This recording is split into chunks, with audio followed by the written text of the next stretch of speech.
Next on Worcester News Tonight, a local man in need of brain surgery gets a helping hand from the local community. Plus, a deadly crash claims the lives of 7 motorcyclists. The tragedy has a safety school warning drivers to be more aware.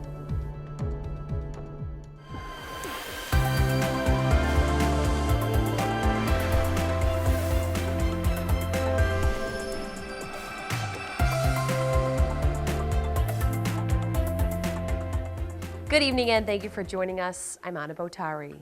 A GoFundMe page in the city will help provide a local man with the brain surgery he needs. Manuel Malocho had his first procedure nearly 20 years ago when bacteria entered his brain and prevented it from properly draining. A recent accident had forced him to come up with the funds sooner than he anticipated. Our Cam Jandro is live in the city tonight with more details. Cam? Anna, when Manuel came to the country 20 years ago, he ended up needing emergency brain surgery. They did put the shunt in, and he's been living with it ever since. But after an unfortunate accident, it looks like they're going to make some repairs inside of his brain. And he's not only getting support from his friends, he's getting support from the whole community here in central Massachusetts. Manuel Malocho had his first brain surgery 18 years ago. After a recent fall, he was told he needs another one. And when he went to the emergency room, they found that the shunt had actually broken in his shoulder. Malocho has the shunt to help properly drain fluid from his brain. In an effort to raise money for the procedure, longtime friend Andrea Cruz set up a GoFundMe. The goal was $5,000. They hit $10,000 in less than 4 days. And he never imagined that the Worcester community would step up in such a big way as they have. The father of 5 is currently working 2 full-time jobs. One as a parking attendant and the other at a meatpacking facility. For Manuel to be able to take a break and recover fully and be relaxed in doing so, not having to worry to have to work the 2 jobs, is really encouraging for me. Manuel left Ecuador for the U.S. 20 years ago. He says he was left with no money after his first surgery, but feels better this time around. His first surgery, he was new here. He's much more positive going into it, knowing that he has the community he has here. Now, Manuel will be meeting with a neurosurgeon later this week. They're hoping he can have the surgery completed by the end of July. Live in Worcester tonight, I'm Cam Jandro, Worcester News Tonight. Thanks for that story, Cam. Well, the new Doherty High School is starting to take shape as the final visioning session is held Monday. Over the last month, the city with Lamoureux Pagano Associates Architects have led multiple workshops to hear what people in the district want in and around the new high school. Feedback from the meetings were written down and include more parking, interactive classrooms, and a media center. DPW Assistant Commissioner Russ Adams says these meetings have given everyone in the district a voice on the projects. When we design a school, we can't say yes to every idea that comes before us, but the goal of this meeting is to make sure that voices are heard and we can take all those ideas and bring them back to the design table. With the information they've gathered, the next step now is to send the preliminary design program to the state. Worcester City Councilor Gary Rosen is concerned there are not enough soccer fields in the city. Rosen says this is an issue which appears in front of the council virtually every summer. Rosen filed an order for Tuesday's meeting asking the city to consider more ways to finance the addition of soccer fields across Worcester. However, the at-large councilor says one of the main issues is the lack of space for any new fields. We just don't seem to have the park space for it. Maybe in the future, you may see it years down the road, a couple little leagues kind of fold. I hope that doesn't happen, but it seems like the popularity is waning a little bit. Maybe we combine them and we can work out, we can have some soccer fields. Rosen says one idea is asking local colleges for the use of their soccer fields during the summer. State and local police are investigating a drowning in the Quabog River over the weekend. The Worcester County District Attorney's Office has identified the victim as 54-year-old Kevin Dion. The West Brookfield man was first reported missing Saturday after his friend called his cell phone and he didn't answer. The DA's office says he often fishes near the river. His lawn chair and belongings were found by the riverbank, and his body was discovered by boaters around 6:30 Saturday afternoon. The DA's office says Dion's death does not appear to be suspicious. The case is under investigation. 2 people are indicted in Worcester Superior Court in connection to a fatal shooting in the city. The Worcester County District Attorney's Office confirms 26-year-old Devin Rivera was indicted on multiple charges, including murder and armed robbery. Rivera's girlfriend, Ariana Boss, was indicted on the charge of being an accessory after the fact to murder. Prosecutors say Boss was the getaway driver in the fatal shooting. 34-year-old Roberto Hernandez was killed in the May shooting on Russell Street. Well, as we enter the summer months, many may be eager to head outside and get some sun. But according to the American Cancer Society, close to 95,000 people are expected to be diagnosed with melanoma, and more than 7,000 will die from cancer this year. Doctors are reminding people to protect their skin. Our Chandler Walsh has the details. That actually I use for my back because I can't reach my back. And then lip stuff. Wendy Zalatan is prepared for her day in the sun at Shore Park with an arsenal of sunscreen. She relaxed in the shade, but still reapplied. And I really do try to cover myself. I'm not a lover of the spray because I feel like it can control the lotion better. She says her routine prevents the discomfort from minor burns. You don't want to sleep on your back. Riley McLean Mandel is a dermatologist at UMass Memorial Medical Center. She says sun damage goes beyond burns and aging. It can cause 2 types of cancer.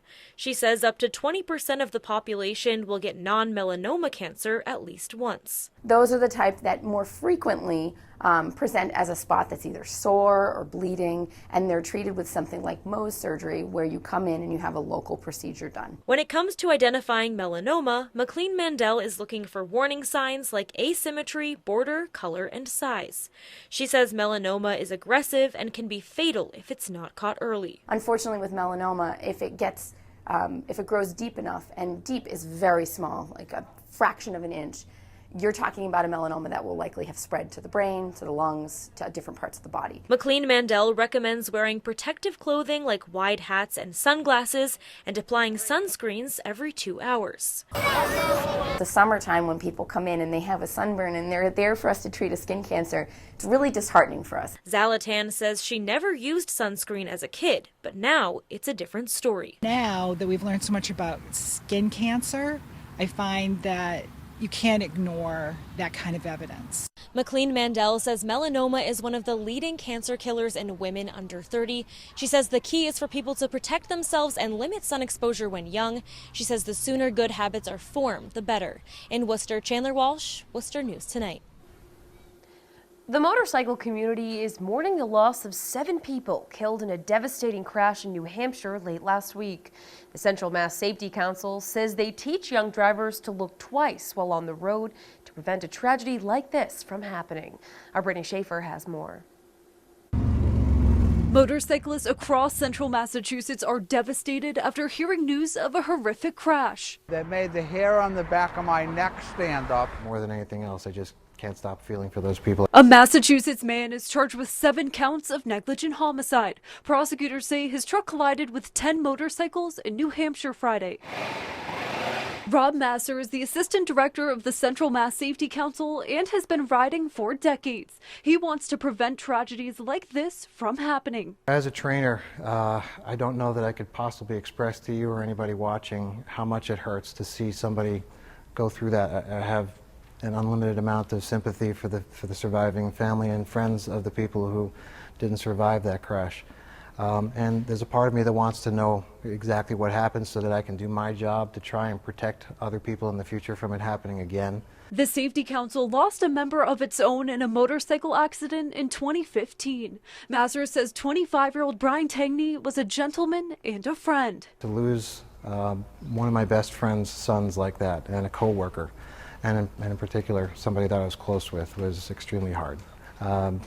Pretty much the most difficult time I've had here since I began working. Worcester's Glenn Gravlin has been riding motorcycles for 30 years. He says he was hit by a car while riding before, and it's a scary situation. Guy made a right-hand turn from the left-hand lane, didn't see us, and knocked us right down. We weren't really going. I was just starting to go. I wasn't even going 2 miles an hour. She got damaged. So it can be very dangerous. It can always also be extremely wonderful. Masser says there isn't much protection on a motorcycle, so all need to be more aware and cautious. There's no safety glass, there's no seat belts, there's no airbags, there aren't crumple zones.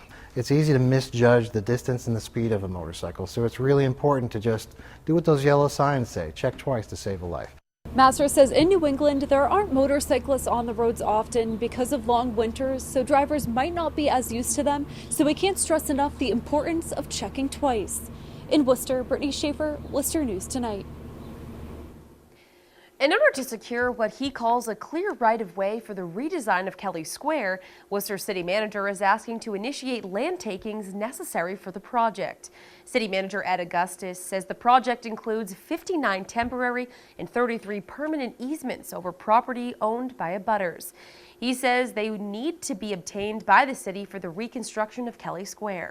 The total cost of the easements is about $1 million. DPW says the easement parcels were appraised and landowners have been notified.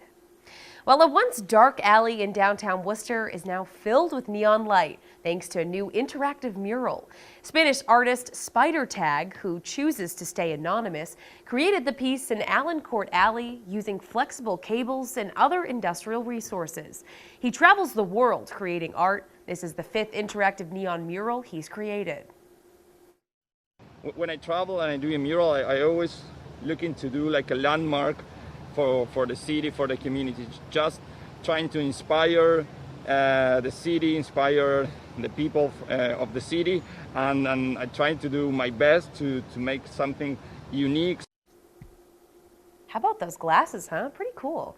Members of Powwow Worcester, along with other city partners, say they saw Spider Tag's work and knew his mural would bring new life to the alley. We thought this would be a great addition to the alley, just for people to kind of take a second look at the space and explore it, and definitely just create a vibrant passageway from the Common and City Hall all the way back to the Hanover Theater. The project was funded by the Fuller Foundation and the Worcester Cultural Coalition. Powwow Worcester will hold its annual Community Week August 16th through the 23rd.